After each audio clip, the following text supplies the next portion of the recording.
Hey, it's Brett and Coach, and let's actually review the public transit here in Houston. And keep watching to see what made me say this. Thanks for taking my $2.50 and not giving me anything for it. And first, let's head to the Metro, but we need to buy a train pass before we can. It took us a few moments to figure out how to get it to dispense a ticket, but once you get it once, it's fairly straightforward for the rest of the time. There's nowhere to tap it either, so it's just waiting for the train and jumping on. And it says usually 12 to 18 minutes in between trains. I'd say the biggest thing that gets me tripped up with the train is that in Chicago we are told never touch the rails, you will die basically. But here people are walking on them, driving over them, no big deal, just in the street. I know those aren't electrified and it's the wires above, but still, freaks me out a little. This is the purple line, and this should take us a good part of the way to where we need to go. Looks decently clean and almost reminds me of San Francisco based on how it is set up. And for public transit overall, it seems like it's going pretty well so far. The stops seem decently close together. The train doesn't move that fast, and then it kind of lingers at each stop. And I think it says about 12 minutes in between each train, but looking at Google, that might be closer to 15 to even 30.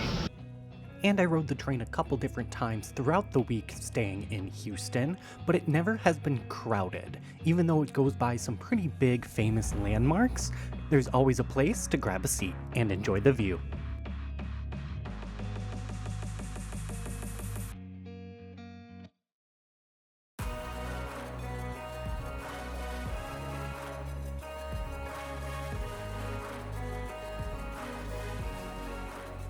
And I don't know if this is all the rail lines or if it's just the ones that connect, but it doesn't seem like it stretches too far throughout the city. The train is almost similar to Copenhagen's, where it's almost the honor system because you can just kind of get on. You don't really have your ticket checked. I would still recommend buying a ticket just in case. And the trains are fairly small. It's only like 3 to 4 cars, but it seems well maintained. But it doesn't feel so as sturdy or rigid as the CTA in Chicago. It is nice that a train pass is good for 3 hours, and it is only $1.25, so you can, in theory, ride it a couple different times.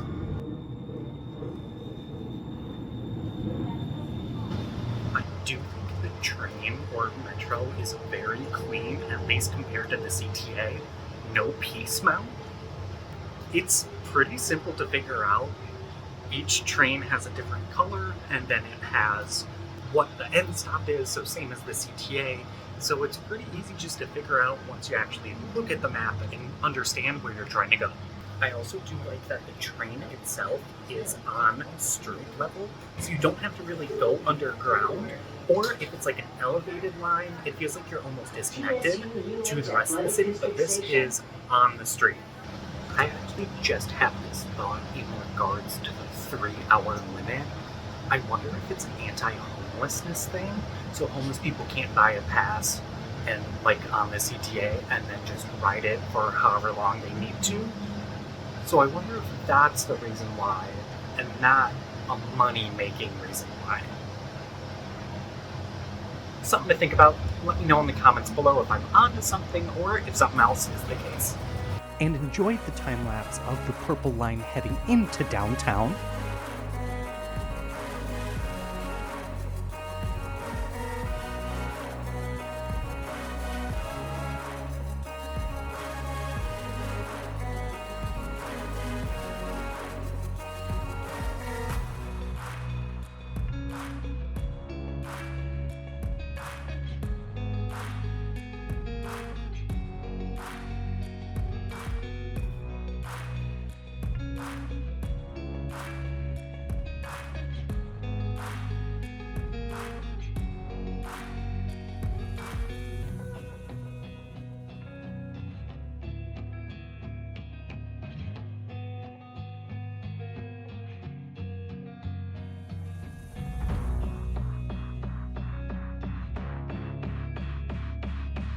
Anytime I had a thought about the train while riding it throughout the week, I took a quick video and put them here, but after those, we will review the bus.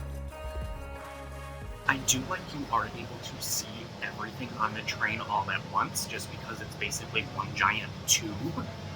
But with that, if something's happening on the train, harassment, yelling, someone doing something, that nature, you can't really escape it.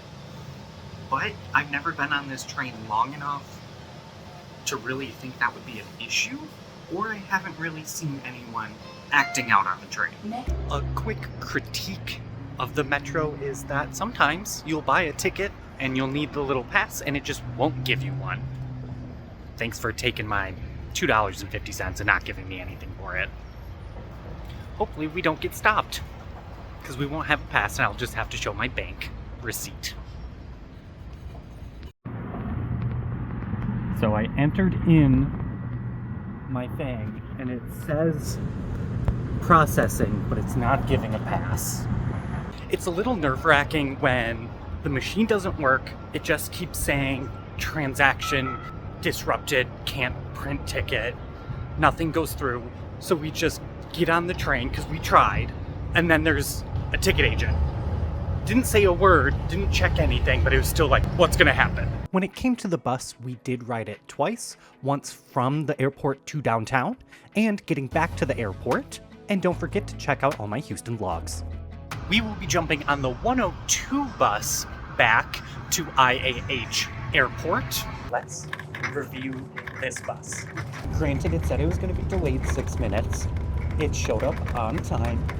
Really friendly driver. Yes, we had to pay cash. Tapping a card was not an option, but we had change this time. It was slightly frustrating last time not having change, but the driver just let us on. We fully did not expect this to be a coach bus, but it is. Full seating, full storage racks, seats are decently comfortable. Also have a light, red button for stop, and AC. It is a little rattly, so sorry if it's pretty hard to hear. All of the windows are shaking. It probably has more turbulence than the flight we will be on, but that's okay. We are trucking it. This bus is going.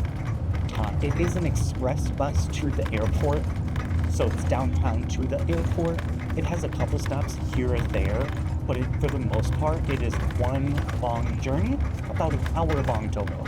Solid amount of legroom, and it even has electrical plugs. It's only $1.25 a ride, the same amount it is for the train, so that's super convenient. Definitely beats a $40 plus Uber ride to the airport. I think this will be actually a little faster just because the buses, I believe, have their own designated lanes. Versus Uber, you can be stuck in traffic, and this has a designated drop-off zone. Versus the Ubers, you have to kind of go through the normal people entrance to the airport. Overall, I do think Houston has a good start on public transit. It's not the most reliable time-wise. They say that a train comes from every 12 to 18 minutes. Typically, that's just not really the case. Generally, they do well, but then there'll be like an hour and a half break of no trains, which doesn't leave a great taste in my mouth. And even it being an Astros game day, the train was basically empty, which was very surprising.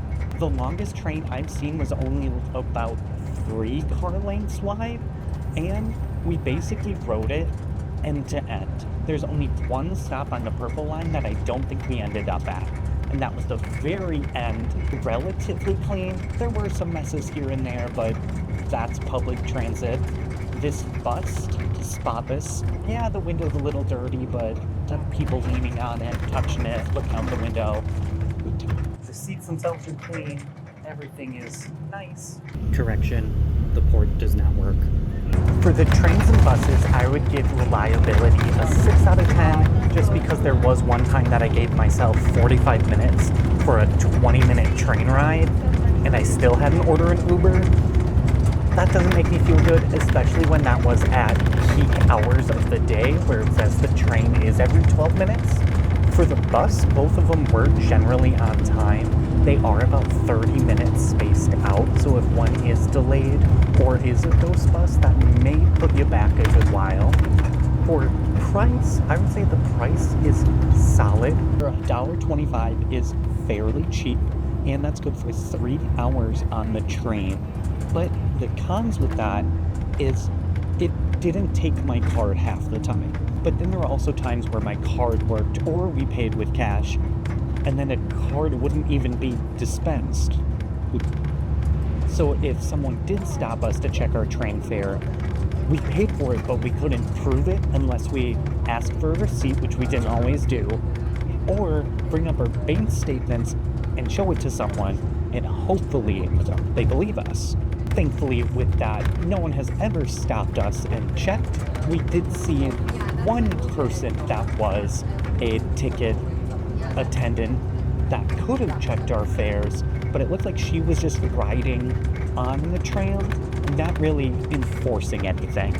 I think it's more of the idea of authority versus actual authority. Just because a lot of the announcements were also saying, if you do not have a fare ticket, or eating or smoking, you can get up to a $200 fine. So I think it's more of a scare tactic, but I'm not saying ride it without paying. I'm saying weigh your risk versus reward. Would you rather pay $1.25 a couple times or get hit with a $200 ticket?